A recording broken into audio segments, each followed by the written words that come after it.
Kita bersatu dalam doa. Oleh anugerah dan kasih karunia-Mu ya Allah, Engkau memberikan kepada kami hidup yang berkelimpahan, hidup yang kekal di tengah-tengah kehidupan yang menuju kepada kematian. Kiranya anugerah-Mu menolong kami mengerti arti Paskah, mengerti arti kematian Kristus, supaya kami tidak lagi menjadi mati, melainkan hidup bersama dengan Allah, hidup di dalam Kristus, karena Kristus yang hidup di dalam diri manusia dinyatakan pada hari ini oleh belas kasihan dan pertolongan dan pekerjaan Roh-Mu yang kudus. Kami dimengertikan. Dalam Yesus Kristus kami berdoa. Amin. Silakan duduk.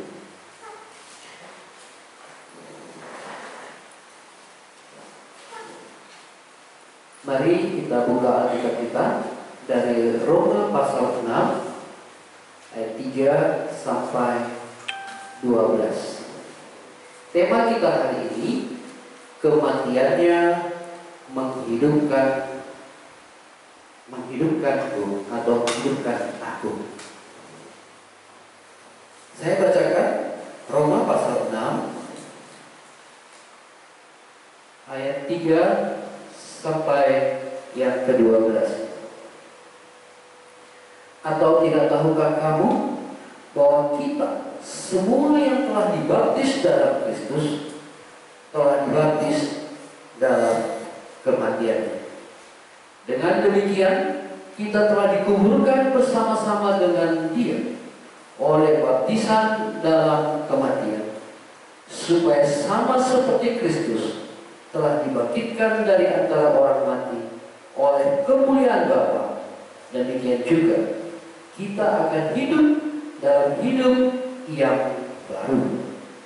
Sebab jika kita telah menjadi satu dengan apa yang sama dengan kematiannya, kita juga akan menjadi satu dengan apa yang sama dengan kebangkitannya. Karena kita tahu bahwa manusia lama kita telah turut disalibkan, supaya tubuh dosa kita hilang kuasanya, agar jangan kita menghambakan diri lagi kepada dosa. Sebab barang siapa yang telah mati, ia telah bebas dari dosa. Jadi jika kita telah mati dengan Kristus, kita percaya bahwa kita akan hidup juga dengan Dia. Karena kita tahu bahwa Kristus sudah bangkit, sesudah Dia bangkit dari antara orang mati, tidak mati lagi. Maut tidak berkuasa lagi atas Dia. Sebab kematiannya adalah kematian terhadap dosa, satu kali dan untuk selama-lamanya. Dan kehidupannya adalah kehidupan bagi Allah. Demikianlah hendaknya kamu memandang bahwa kamu telah mati bagi dosa, tapi kamu hidup bagi Allah dalam Kristus Yesus. Sebab itu hendaklah dosa jangan berkuasa lagi di dalam tubuhmu yang fana, supaya kamu jangan lagi menuruti keinginannya. Saudara yang dikasihi oleh Tuhan, di seluruh dunia hari ini merayakan, memperingati hari kematian Tuhan Yesus. Kematian Tuhan Yesus bukan langsung terjadi begitu saja. Tidak. Karena Yesus menggenapi perjanjian lama. Perjanjian lama sudah dimulai bagaimana sejarah Paskah. Ya. Sejarah Paskah itu ada pada Keluaran pasal 12. Bentar kita lihat. Ya. Di mana bangsa Israel di tengah-tengah tindasan di tengah-tengah penderitaan, di tengah-tengah kesusahan hidup, di tengah-tengah kesulitan, di tengah-tengah perasaan oleh orang-orang Mesir, diperbudak, dihukum, dan tidak dianggap nyawa. Bangsa Israel berteriak-teriak kepada Tuhan. Mereka ingin dibebaskan, tetapi tidak ada yang mampu membebaskan mereka. Maka Allah mengutus Musa.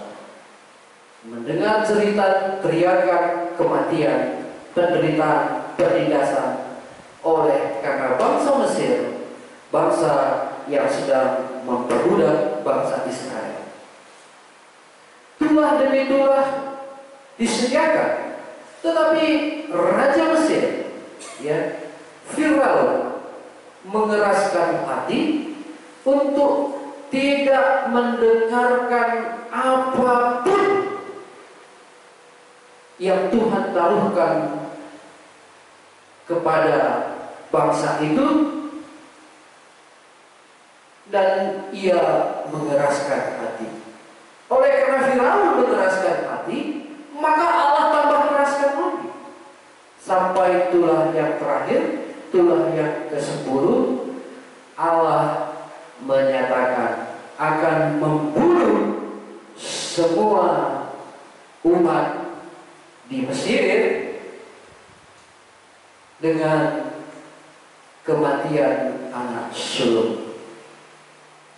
Tuhan berfirman kepada Musa, dia katakan, ambillah bagimu, pasal 12 ayat 5, ambillah bagimu anak domba, yang tidak bercela, berumur setahun. Kambing domba itu harus kamu sembelih, dan di ayat 7, darahnya dibubuhkan pada kedua tiang pintu. Dan setiap nanti rumah yang tidak ada darah di pintu itu, ketika Allah melewati setiap rumah, maka kematian anak sulung terjadi.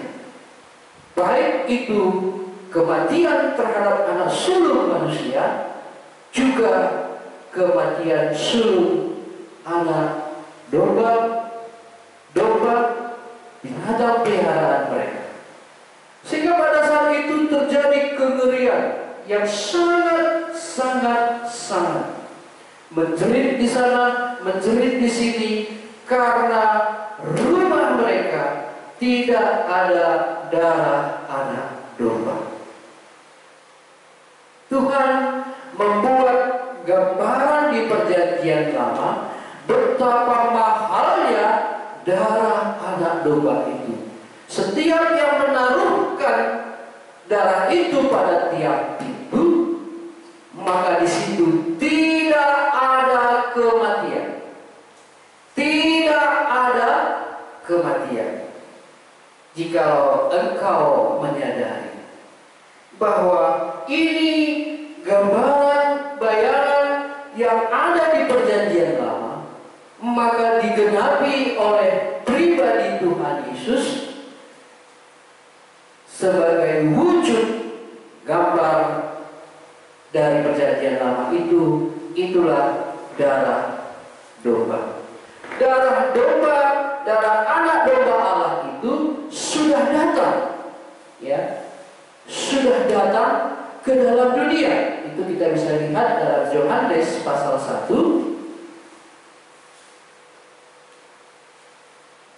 Yohanes pasal 1 ayat 29,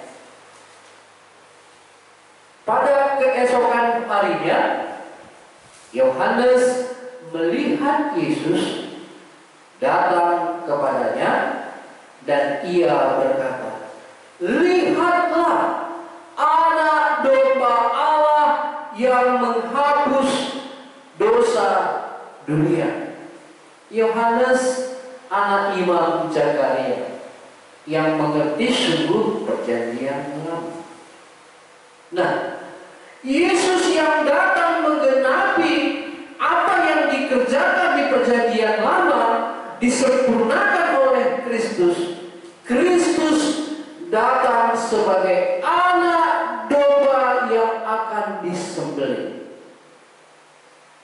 Ya, Yohanes belum ada frekuensi yang begitu intim, yang begitu jelas mengenal Yesus secara lahiriah, tetapi secara iman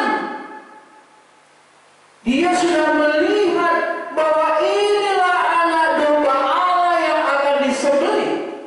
Inilah anak domba Allah yang akan menghapus dosa dunia. Yesus hadir di tengah-tengah perjalanannya. Langsung Yohanes berkata, lihatlah. Sudahkah saudara melihat apa yang bisa menghapus dosa manusia? Secara iman, Yohanes Pembaptis memandang kepada Allah, memandang kepada Kristus. Inilah anak domba Allah. Lihatlah, lihatlah anak domba Allah yang menghapus dosa manusia. Jikalau engkau belum mengerti, hari ini ditekankan supaya kita tahu ada yang mengorbankan dirinya. Dia datang dengan cinta, dia datang dengan penuh kasih, bersedia menjadi anak domba sembelih. Sebelum 3 tahun perjalanan Yesus ke depan, Yohanes sudah menubuatkan bahwa inilah anak domba Allah yang menghapus dosa dunia. Saudara yang dikasihi oleh Tuhan, Yesus menggenapi yang dikatakan perjanjian lama, yang dikatakan oleh Yohanes Pembaptis. Yesus sendiri melakukannya dengan penuh cinta dan kasih. Yesus sendiri melakukannya. Mari kita lihat di dalam Lukas pasal 23. Nanti kita kembali ke Roma ya. Lukas pasal 23.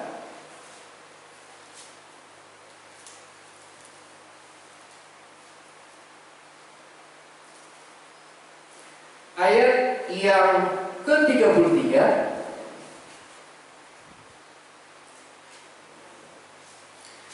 Ketika mereka sampai di tempat yang bernama Tengkorak, mereka menyalibkan Yesus di situ, dan juga kedua orang penjahat itu, yang seorang di sebelah kanannya dan yang lain di sebelah kirinya.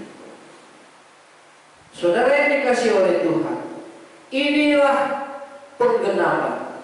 Yesus menggenapi apa yang sudah dinubuatkan di perjanjian lama, apa yang sudah dikatakan Allah melalui Yohanes Pembaptis. Sungguh dialah anak domba Allah yang disalibkan. Dia anak domba Allah yang disembelih. Dan di dalam ayat 47, mari kita lihat. Ketika kepala pasukan melihat apa yang terjadi, ia memuliakan Allah. Katanya, sungguh orang ini benar. Ketika ada darah di pintu orang Israel, tidak ada kematian di situ. Ketika di kayu salib, di situ ada seorang penjahat yang percaya yang apa yang Allah katakan, dia diselamatkan. Dan di dalam hal kematiannya di kayu salib, dia mengeluarkan berita pengampunan, sehingga orang-orang yang di sekitarnya menerima Kristus diselamatkan. Di dalam ayat 47, di sini ada kepala pasukan melihat apa yang terjadi. Dia katakan, sungguh orang ini adalah orang yang benar. Inilah anak domba yang suci, tidak mempertahankan dirinya. Ya, kalau setiap orang yang berdarah daging, tentu ada proteksi di dalam dirinya. Tentu ada pembelaan dalam diri. Tetapi Yesus dengan sendirinya menyerahkan nyawanya untuk keselamatan bagi dunia. Ia sendiri menyerahkan dirinya mati di kayu salib. Ini yang dilihat oleh kepala pasukan ini. Sungguh orang ini adalah orang benar.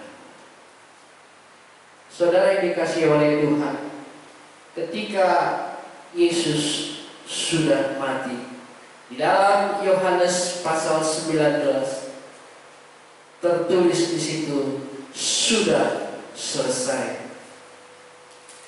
Kisah kematian Yesus, kisah yang sungguh indah.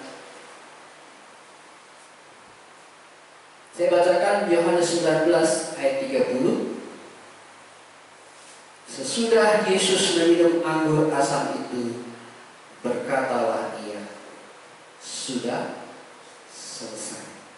Lalu ia menundukkan kepalanya dan menyerahkan nyawanya. Berarti proses kematian yang kekal yang seharusnya kita terima sudah diselesaikan oleh siapa? Tuhan Yesus. Dia katakan sudah selesai. Curahan amarah manusia, amarah Allah bersatu di dalam Kristus oleh karena keberdosaan kita, dan Kristus tanggung. Dan dia katakan sudah selesai. Saudara dikasih oleh Tuhan, kalau engkau masih ragu akan pengampunan dosamu, lihat, Yesus katakan sudah selesai. Kalau sudah selesai, ya sudah selesai. Kenapa lagi ragu? Yesus katakan sudah selesai. Mari kita lihat di dalam kematian Tuhan Yesus. Ketika Yesus menyelesaikan kematiannya, tetapi ada satu rahasia yang perlu kita mengerti. Di dalam Yohanes 19 ayat 34 sampai 35. Saya bacakan ya. Tetapi seorang di antara prajurit itu menikam lambungnya dengan tombak, dan segera mengalir keluarlah darah dan air. Allah masih menyediakan air dan darah di dalam tubuh Tuhan Yesus sekalipun Yesus sudah mati. Kalau melihat perjalanan kematiannya, darahnya habis. Tapi Tuhan masih menyisihkan darah dan air kepada siapa? Ayat 35. Dan orang yang melihat hal itu sendiri, yang memberikan kesaksian ini dan kesaksiannya benar, dan dia tahu bahwa ia mengatakan kebenaran, supaya kamu juga percaya. Sebelum Yesus, karena sudah mati, karena hari sudah menjelang menuju hari Sabat. Karena pada hari Sabat mereka tidak bisa lagi bekerja, maka pada Jumat sore itu, sebelum Yesus diturunkan dari kayu salib, prajurit memastikan setiap yang tersalib mati, atau kalaupun dia masih hidup, tulangnya dipatahkan. Prajurit ini menyucuk, keluar air dan darah. Inilah baptisan untuk seorang prajurit yang mengerti peraturan tanpa keselamatan, tetapi Allah menyediakan baginya suatu keselamatan di dalam percikan air dan darah.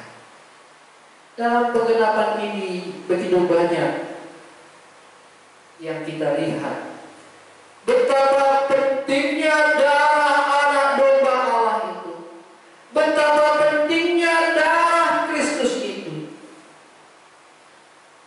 Bahkan di dalam Ibrani 19 ayat 4 dikatakan di situ, sebentar kita lihat.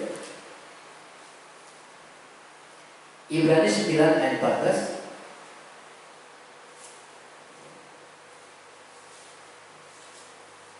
Boleh kita baca sama-sama? Saya baca ya, kita sama-sama. 1, 2, 3, ya. Betapa lebihnya darah Kristus yang oleh Roh yang kekal telah mempersembahkan dirinya sendiri kepada Allah sebagai persembahan yang tak bercacat, akan menyucikan hati nurani kita dari perbuatan-perbuatan yang sia-sia, supaya kita dapat beribadah kepada Allah yang hidup. Saudara yang dikasihi oleh Tuhan, saudara yang dikasihi oleh Tuhan, kehidupan kerohanian kita tanpa darah Kristus, kita tidak akan mendapatkan pengampunan. Mari kita selidiki apa yang dikerjakan Kristus, bukan semata-mata oleh karena yang lain, tetapi di sini dikatakannya betapa lebihnya darah Kristus yang oleh Roh yang kekal telah mempersembahkan dirinya sendiri. Inilah kasihnya. Ia sendiri mempersembahkan darahnya, ia sendiri mempersembahkan dirinya sebagai korban penghapus dosa, supaya tidak ada lagi kematian, kematian yang kekal, kematian yang menakutkan, kematian yang mengerikan, kematian yang membinasakan, kematian yang membuat tidak ada lagi sarana untuk yang lain. Betapa lebihnya darah Kristus yang oleh Roh yang kekal telah mempersembahkan dirinya sendiri kepada Allah. Maukah saudara mengambil persembahan itu? Maukah saudara sendiri menerima persembahan Allah itu? Maukah saudara hidup di dalam ketakutan oleh karena dosa yang mematikan itu? Saudara yang dikasihi oleh Tuhan, ada yang bisa membuat kita hidup. Itulah darah Kristus. Saudara yang dikasihi oleh Tuhan, apakah saudara bisa meresponi apa yang dikatakan Allah? Kalau saudara tidak meresponi, saudara tetap hidup di dalam kematian saudara, karena kematian Tuhan Yesus, kematian yang memberi hidup. Bapak Ibu saudara yang dikasihi oleh Tuhan, Tuhan Yesus sendiri mengerjakan untuk keselamatan Bapak dan Ibu. Inilah sejarah yang dilakukan oleh Tuhan Yesus, di mana kematian anak dulu di tengah-tengah bangsa Israel, di tengah-tengah bangsa Mesir, di mana umat pilihan Allah orang Israel ada di sana. Saudara yang dikasihi oleh Tuhan, pernahkah saudara berpikir betapa dalam cinta Kristus menggenapi perjanjian lama dengan mencurahkan darahnya sendiri untuk keselamatan jiwa kita? Mari kita kembali ke pembahasan kita di dalam Roma tadi, karena kita sudah tahu sejarahnya. Sejarah kematian Tuhan Yesus itu adalah bukti korban untuk menghidupkan kita, orang yang sudah mati karena dosa, supaya kita hidup oleh karena Allah. Mari kita lihat di dalam Roma pasal 6, pengertian Paulus yang berfokus kepada salib dan berfokus kepada kematian Kristus juga kebangkitannya. Atau tidak tahukah kamu bahwa kita semua yang telah dibaptis di dalam Kristus telah dibaptis dalam kematian? Banyak orang Kristen yang mengerti Yesus Kristus tersalib, tapi ditanya apa arti kematian Yesus Kristus di kayu salib, mereka tidak mengerti bahwa di dalam kematian Tuhan Yesus adalah baptisan untuk orang-orang yang diselamatkan. Tidak tahukah kamu bahwa semua yang telah dibaptis dalam Kristus telah dibaptis dalam kematiannya? Berarti kematian Tuhan Yesus itulah yang membaptis saudara, supaya saudara putus dengan dosa saudara, supaya saudara tidak lagi bersekutu dengan dosa saudara. Kematian Tuhan Yesus adalah kematian yang menggenapi seluruh dosa manusia di seluruh dunia. Hampir salib Kristus, salib ada di mana-mana. Bahkan saking tenarnya salib, di kuburan pun ada, di aksesoris pun ada, ya, di tato pun ada. Bahkan ada yang menaruhkan salib di bawah bantalnya. Tetapi mengertikah saudara arti kematiannya yang tersalib itu? Tidak tahukah kamu bahwa kita semua yang telah dibaptis di dalam Kristus telah dibaptis dalam kematiannya? Dengan demikian kita telah dikuburkan bersama-sama dengan Dia oleh baptisan dalam kematian, supaya sama seperti Kristus telah dibangkitkan dari antara orang mati oleh kemuliaan Bapa, demikian juga kita akan hidup di dalam hidup yang baru. Saudara yang dikasihi oleh Tuhan, kita telah dikuburkan bersama dengan Dia. Kita telah dikuburkan bersama dengan Dia. Tidak seorang pun mengalami pengudusan, tidak seorang pun mengalami pengudusan tanpa kematian daging. Kristus bersedia menerima segala dosa-dosa kita. Kristus bersedia menerima dosa-dosa kita, di dalam darahnya menyucikan kita, di dalam kematiannya terkubur semua dosa-dosa kita.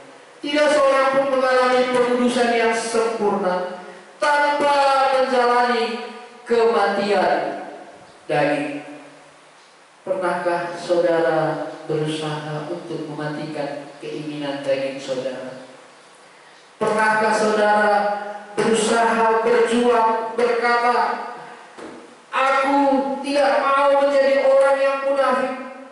Pernahkah saudara berjuang untuk supaya berkata jujur, tulus, benar, murni, tapi saudara tidak bisa? Saudara yang dikasih oleh Tuhan, hari ini kita mengerti. Dengan demikian kita telah dikuburkan bersama-sama dengan Dia. Dengan Dia oleh baptisan dalam kematian. Perlu saudara mengerti bahwa virus itu mematikan. Virus itu mematikan. Sebelum virus corona, ya, sudah banyak virus-virus yang muncul. Ya, ada virus influenza. Ya, pernah juga kita dengar virus MERS, ya, SARS, ya. Virus ini mematikan. Virus corona juga mematikan. Yang saya hitung hari ini sudah 500 ribuan yang meninggal, ya, dan sudah jutaan yang terkena virus corona. Virus ini hanya mematikan tubuh, tetapi kita tahu ada virus yang lebih mengerikan, itulah virus dosa. Virus dosa ini mematikan jiwa. Sama-sama kata mati, tetapi ini berbeda, saudara. Kematian oleh karena virus bisa saja menjelang kematian itu ia menyambut Kristus sebagai hidup yang kekal. Tetapi kalau kematian oleh karena virus dosa, ini membuat kita cilaka dua kali. Menderita di bumi, binasa selama-lamanya. Kehidupan yang telah menyatu dengan Allah hanya satu maksud, supaya kita bisa bersekutu dengan Allah. Luar biasa, ya. Kristus mati untuk mematikan virus dosa kita, supaya kita bisa bersatu dengan Allah. Kalau dosa kita belum diselesaikan, bagaimanapun kita berjuang untuk merubah kehidupan kita, bagaimanapun kita berjuang untuk meneruskan perjuangan kehidupan kita, kita terus di dalam celah, kita terus di dalam kebinasaan, kita terus di dalam kebimbangan, kita terus di dalam ketidakpastian. Tetapi Kristus bersedia mati untuk menghidupkan kita dengan mematikan virus dosa itu. Selidiki diri kita masing-masing. Sudahkah ada Kristus yang mati sebagai korban penghapus dosa itu menjadi bagian milik kita? Karena Kristus sendiri menyerahkannya untuk saya dan saudara. Kematian berarti hidup yang selama ini ku jalani, hidup yang selama ini ku lakoni, ini adalah kematian yang membinasakan kalau tidak ada Kristus. Maukah saudara hidup menjalani kematian oleh karena dosa? Atau saudara mau hidup bersama dengan Allah? Allah sudah menyediakan jalan untuk saudara supaya saudara bisa hidup bersama dengan Allah, hidup di dalam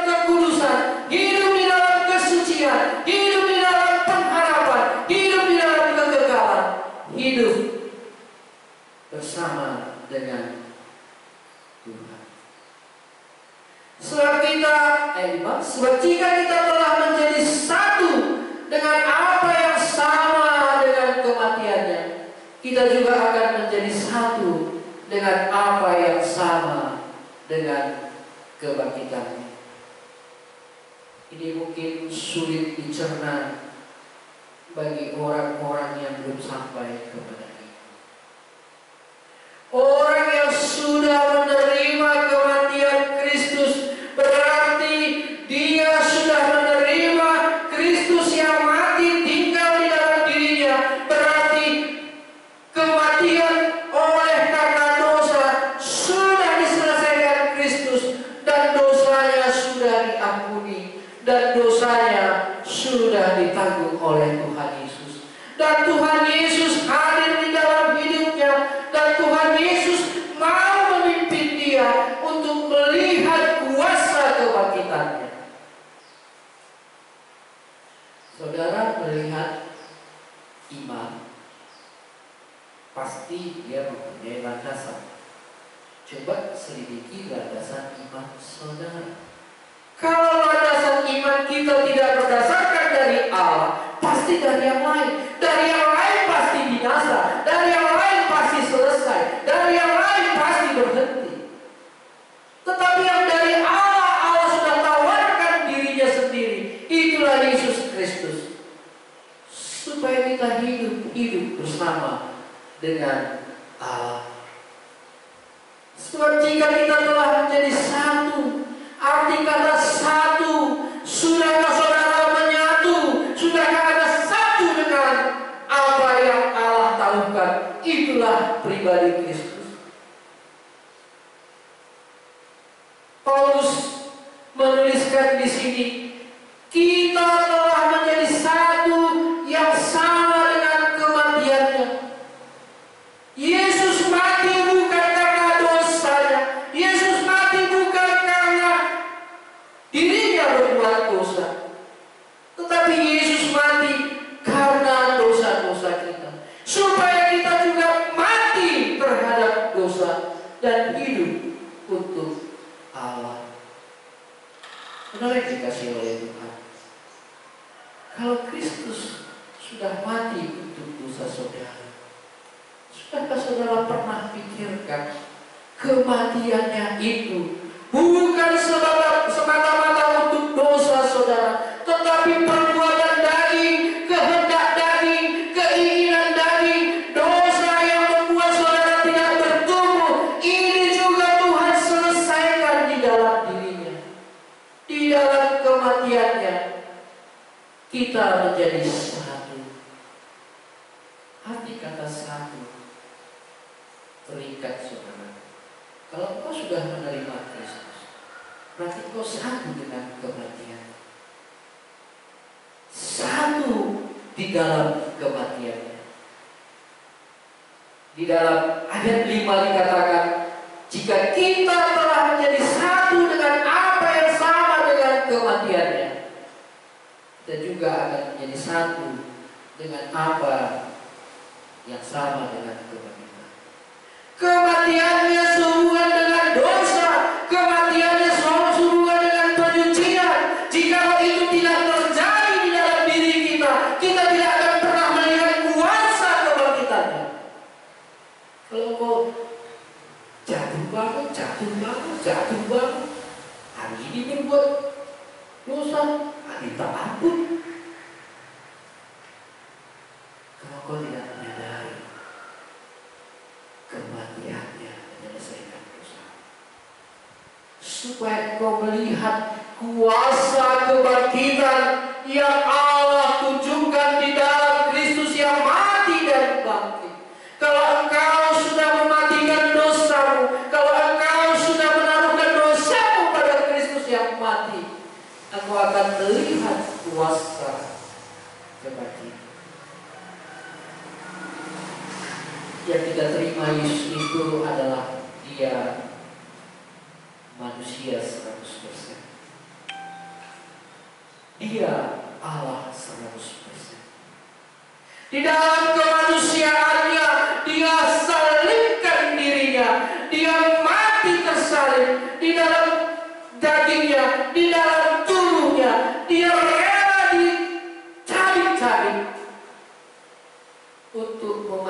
memberikan kuasa dosa dan kedagingan kita, supaya kita bisa hidup untuk Allah. Saya mau tanya, kalau Yesus ada di dalam diri, kalau Tuhan Yesus ada di dalam diri, berkuasakah Dia? Berkuasakah Dia?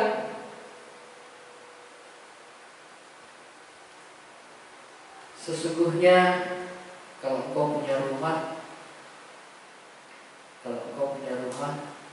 yang berkuasa itu kamu atau tamu? Siapa yang berkuasa? Tamu atau kamu? Maksudnya kamu kan? Karena kamu pemiliknya. Sekarang kalau Kristus hadir di dalam dirimu, menyatu dengan engkau, engkau tidak izinkan Dia yang berkuasa. Karena engkau mencintai kedaginganmu, engkau mencintai dosamu, engkau mencintai hidupmu yang lama, engkau tidak akan pernah melihat kuasa kebangkitan.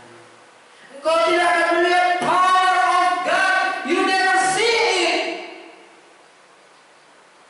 Allah memberikan kasih karunia yang berkelimpahan kepada orang yang senantiasa melihat kematian Kristus, kematian sehubungan dengan dosa. Kalau Anda bercermin di cermin, pasti Anda lihat apa yang kurang dalam diri saudara. Iman pun seharusnya demikian. Ketika kita melihat ada yang kurang, kita taruhkan kepada Kristus yang mati, supaya kita bisa kudus,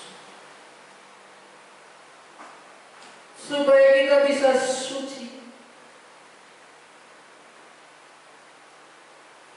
Kalau kita pikir-pikir, hidup yang sebentar ini untuk apa sih?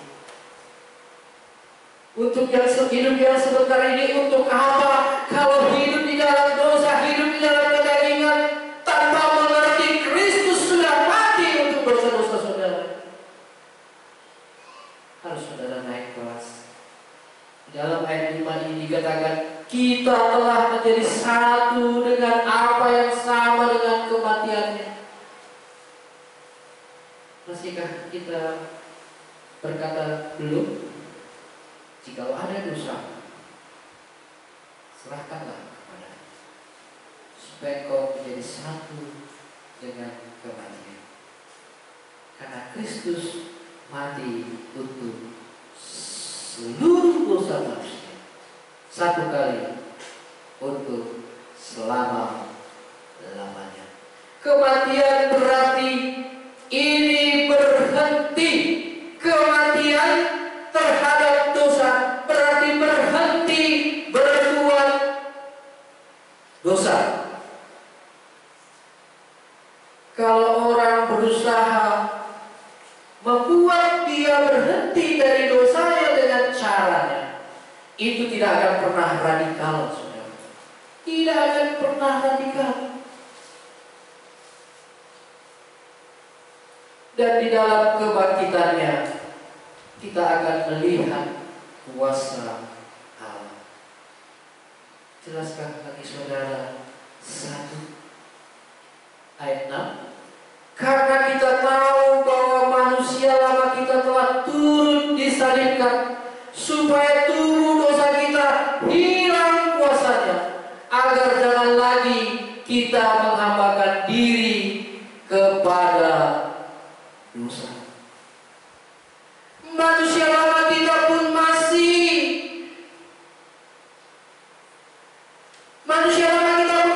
kita pertahankan. Manusia lama kita pun masih kita pegang. Bagaimana kita bisa dipakai oleh Allah? Di dalam ayat 6 Anda harus tahu, manusia lama saudara harus apa? Turun disalibkan. Manusia lama saudara harus turun disalibkan. Bukan hanya tersalib, tetapi manusia lama juga harus tersalib. Apa manusia lama kita? Contohnya takut gak makan, takut mati, takut gak kaya, ingin menjadi nomor satu di mana-mana. Apa manusia lama kita? Demi kepentinganku orang lain tidak memikirkan.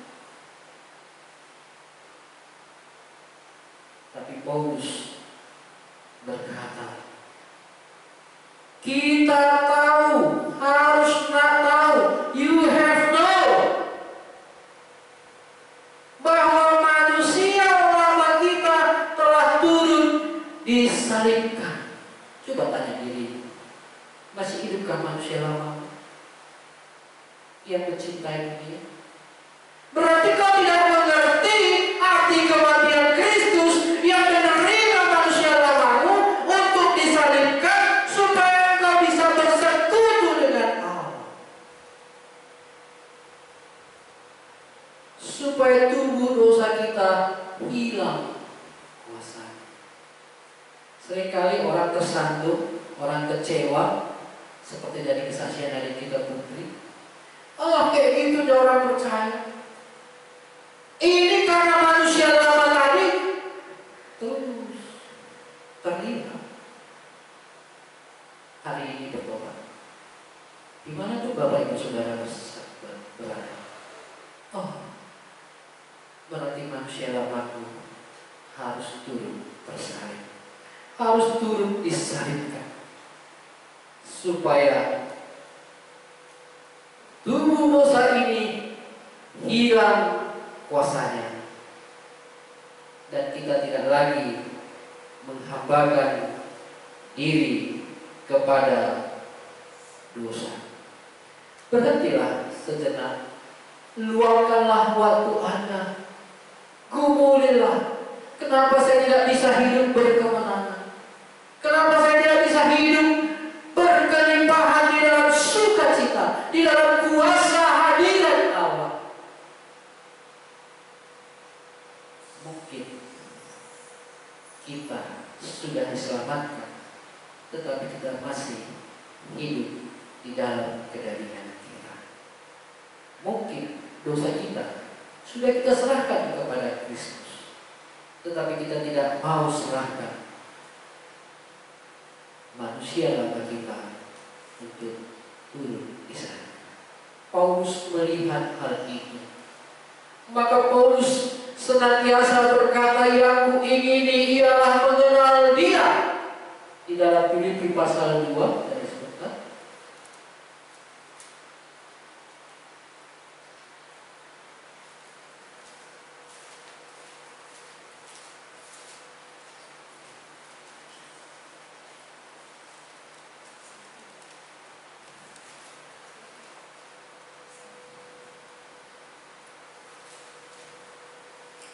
Pasal 3 ayat 10. Yang ku kehendaki ialah mengenal Dia dan kuasa kebangkitannya dan persekutuan dalam penderitaannya, di mana aku menjadi serupa dengan Dia di dalam kematian. Paulus juga disesat, dihina, dicaci, dimaki, dipenjarakan, bahkan pernah beberapa kali dia mengalami penderitaan, penindasan sampai nyawa terancam. Tapi Paulus mengerti di dalam tubuhnya yang luka, tubuhnya yang terpenjara, tubuhnya yang dianiaya, dia bersekutu dengan Allah di dalam penderitaan Kristus dan kematian Kristus yang mematikan kehidupan dagingnya, yang mematikan kehendak dagingnya. Paulus ini bukan orang miskin, Paulus ini bukan orang biasa, Paulus ini bukan orang yang sederhana, Paulus ini orang berkelas, gurunya aja Gamaliel. Tetapi kenapa dia bisa membuang segala keinginan daging tadi? Satu rahasia. Dia mengerti kematian Kristus hanya untuk dosa manusia dan juga